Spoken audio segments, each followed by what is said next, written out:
OML 25 is 50 kilometers southwest of Port Harcourt in the onshore Eastern Delta and is part of the NNPC Shell joint venture.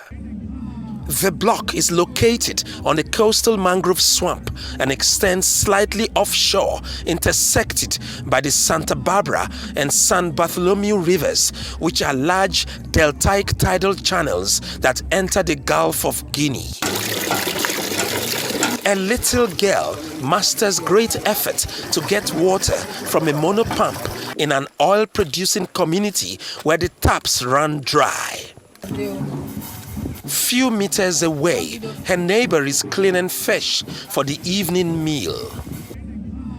This is Ofoyama, one of the host communities to OML 25 that sits by the bank of the Kilama River. It's a 10-minute boat ride from Ofoyama to Belema, where yet again their kinsmen lack potable water, but drink from this stream they often refer to as well water.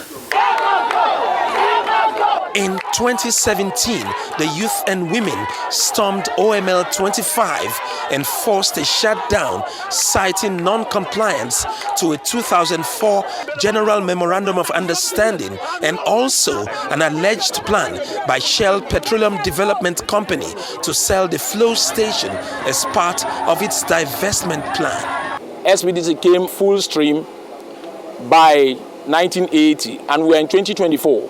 So that is about 44 years.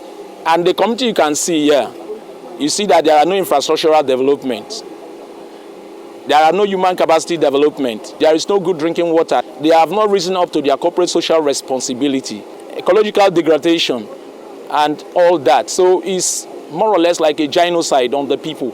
So we feel that they are no longer relevant to continue. The disagreement between the company and the island communities of Ofoyama, Belema, and Ngeje lasted for 2 years before it was resolved in 2019 by the Nigerian National Petroleum Company Limited, formerly a corporation. Both parties signed a dispute closure agreement in Abuja for operations to resume in 10 days. What this meant is a shutdown of production of over 35,000 barrels per day in the last 2 years, and that had its enormous economic consequence for all stakeholders.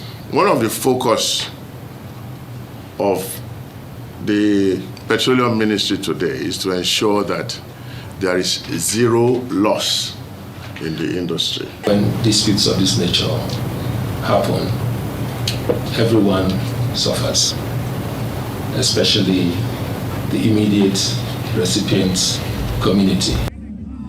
The reopening of OML 25, however, did not happen, with the SPDC allegedly raising some security concerns. To tighten every loose ends, an 8-point resolution was signed by Shell, NNPC, Belema Oil, the Department of State Services, Operation Delta Safe, and the Chief of Defense Staff for a re-entry to take place in 2019. But it also failed. Tuesday, the 23rd of July, 2024, was eventually chosen for a reopening. In anticipation, the communities rolled out the drums to welcome back their guests. However, the music stopped when Shell didn't show up, prompting the people to depart from the venue as dusk began to set in on the beautiful Kalabari Island. Nigeria best soil, no sulfur, no water. And yet you lock down this place for this number of years, and the NNPC is keeping quiet, the regulatory authority is keeping quiet, and Nigeria is bleeding. And we are saying Shell must obey the law. There is no two governments in Nigeria. We have only one government, and that's the federal government. So if Shell wants to make herself a government, then we will tell them no, because we are Nigerians and we respect the Nigerian Constitution.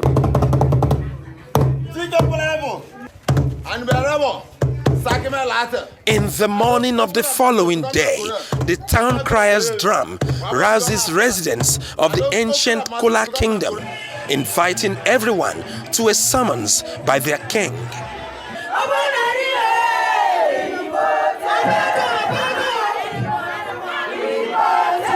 We don't have oil bunkering in our area. Kula is very safe. We are very peaceful. And there's no kidnapping here. There's no banditry here. There's no unknown gunmen here. So nobody should be afraid to come here and start the operation. Nigeria today having challenge of dwindling revenue, and it cannot meet its quota of crude oil production given to them by OPEC. So we want OML 25 to start. Kola is a very peaceful community, and as peaceful community, we are urging Shell and the federal government to come and start operation in OML 25. We are also using this medium to tell Shell to implement what they signed with Belema Oil. The Amayanabo of Kola Kingdom appeals to all parties concerned. We are calling especially on the President of Nigeria, Asiwaju Ahmed Bola Tinubu, the Nigerian National Petroleum Corporation Limited, the Nigerian Upstream Petroleum Regulatory Authority, to ensure that OML 25 is restored for operation. And if Shell continues to have this ding-dong style, they should hand over the operation to Belema Oil Producing Nigeria Limited.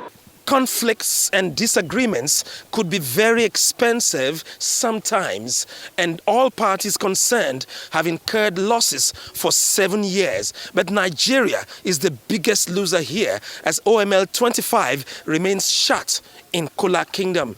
Now, all issues concerning the delay in reopening the flow station should be addressed to help a country so direly in need of an economic rebound. Ofieteme George, Arise News.